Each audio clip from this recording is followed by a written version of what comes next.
how to make your own moonshine or liquor at home, whatever.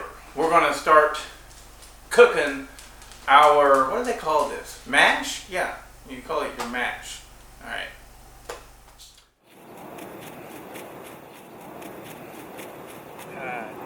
There got to be a better way than this.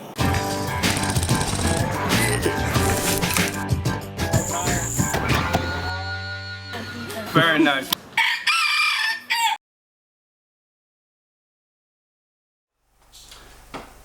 So, whatever it is you're making, listen, if you're wanting to do nothing but corn, you're making like just a corn whiskey, that's perfectly fine. Those are good.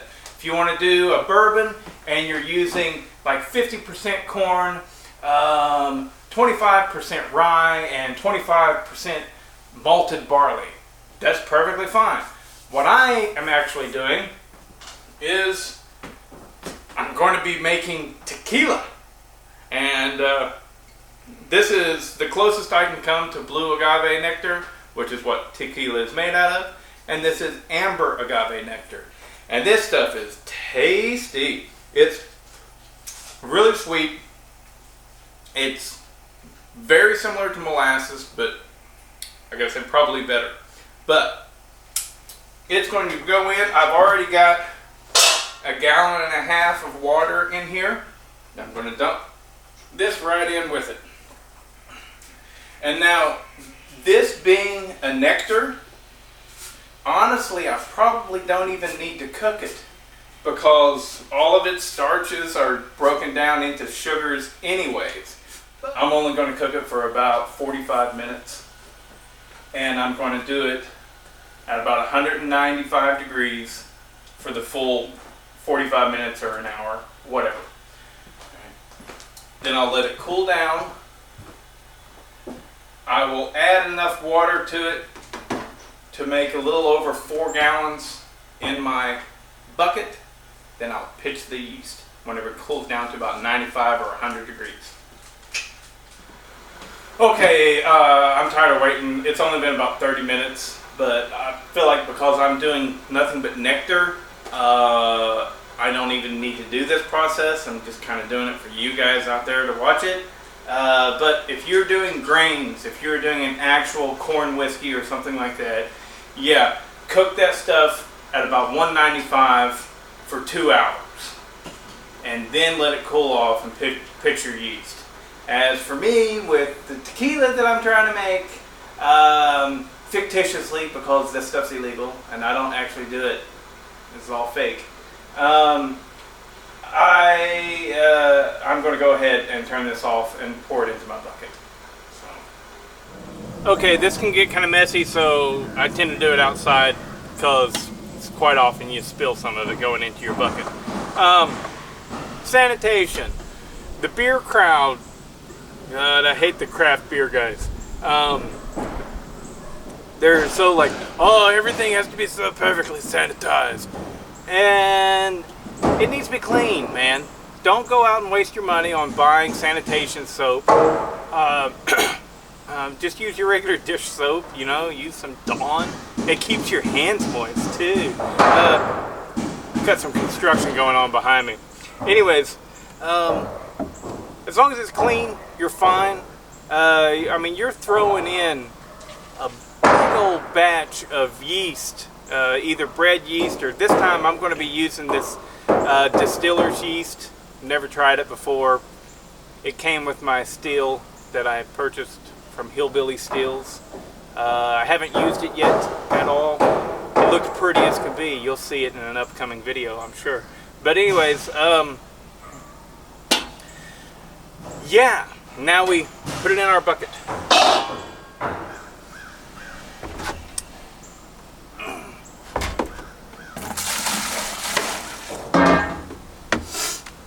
Now I'm going to add water to get it up to about right here, you know, right up below this. You need to leave room because that the yeast will rise and fall and stuff.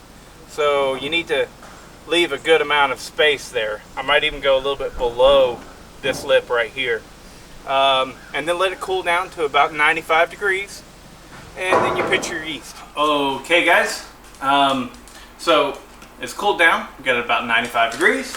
Now I am going to, this is the first time I've ever used this. I told you in an earlier series, I tend to use just bread yeast because I feel like it gives it a better, smoother finish.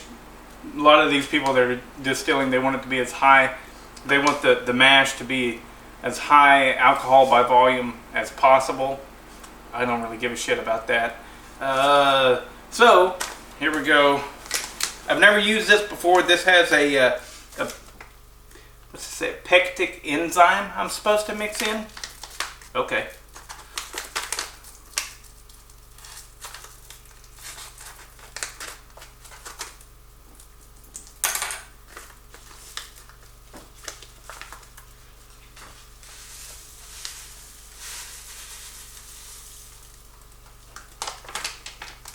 Oh, yeah, it said it was under the label. Okay, but the yeast is in there now, and the yeast floats, right? So what I like to do is I got one of these here little whipper things, and I just do this on the surface.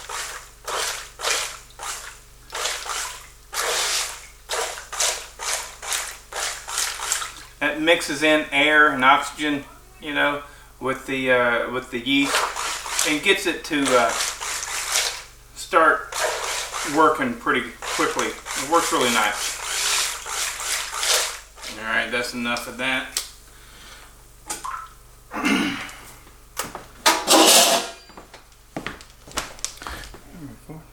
Yeah. All right, now I gotta find that pectic enzyme.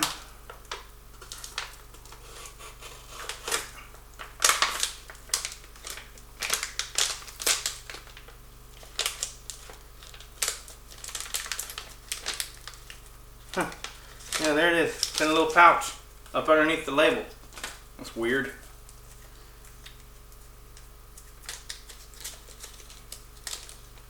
I have no idea what this enzyme does, so, you know, if you know, put it in the comments. Teach me something. Okay, now, this right here is for beer. This is called, what is this? This is a hydrometer. And this, you don't need to do this.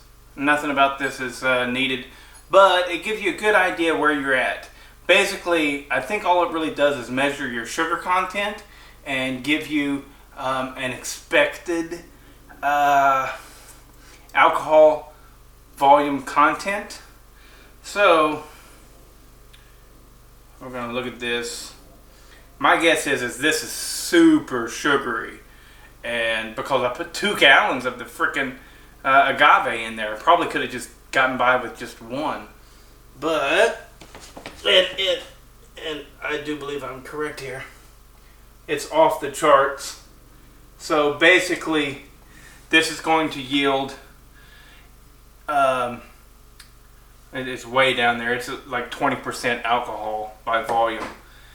And that is, the way the alcohol by volume works is whenever the yeast eats the sugars, it releases 2 things. It's CO2 and, or no, not CO2, carbon dioxide. And that has to be vented. It's just gas. And the other is the alcohol. Well, when the yeast eats so much sugar that it creates a high enough alcohol by volume, the alcohol itself, the byproduct of the yeast eating the sugars, the alcohol kills the yeast. And so some yeasts can't live, excuse me, some yeasts cannot live in an environment with more than, say, 5 or 6% alcohol, while others do well above even 15%. This yeast that I'm working with here it says it'll go up to 18% alcohol by volume. And seeing how there's so much sugar in this, all right, I'm probably going to get 15 to 18% alcohol by volume, which is, in my experience, the higher the alcohol by volume of your mash, the more harsh the alcohol tastes. I mean, I'm not a connoisseur, so don't slam me too much here, guys. I just do this for fun every now and then, and but the lower, I was at the Jim Beam factory, and they make a pretty good bourbon, and their mash, they only do it at about 6% alcohol by volume. So if that's one of the most well-known bourbons out there, maybe they got a point to having a lower alcohol by volume before you go to distilling. But we'll see how this turns out. Now we just got to put the lid on it and the bubbler and wait for probably 5 to 7 days.